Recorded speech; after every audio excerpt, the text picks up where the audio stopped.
இந்த இடத்துல இருக்கிறார் சொல்லி பெத்தேல தரிசிக்கிறார்.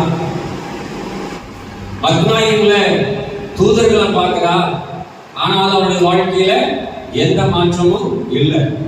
ஆனால் அந்த பெரியன் இடத்துல அந்த இரவுல அதிகமாய் தேவ சமூகத்தில் போராடும் பொழுது அந்த அதிகாலையில கர்த்தர் ஒரு பெரிய மாற்றத்தை கொடுக்கிறார். பேர் என்னன்னு கேட்கும் போது யாக்கோபு சொல்றார், நீங்க இஸ்ரவேல் என்னப்படுறது ஒரு பெரிய ஒரு மாற்றம், கேரக்டர் ரீதியாக சுபாவங்களிலே ஒரு பெரிய மாற்றத்தை கொடுத்து கர்த்தர் ஆசீர்வதித்தார். அதே போலதான் அண்ணாலே நாம சிந்தித்தோம். வருஷந்தோறும் ஆலயத்துக்கு போறா, ஒரு பிரயோஜனமும் இல்லை, ஒரு மாற்றமும் இல்லை. அவர் இன்றைக்கு தேவ ஆலயத்துக்குள்ளாக போய் முழங்கால் படியிட்டு செபிக்க ஆரம்பித்தாலோ அன்னைக்கு தான் மாற்றம் வந்தது. அல்லேலூயா, அல்லேலூயா.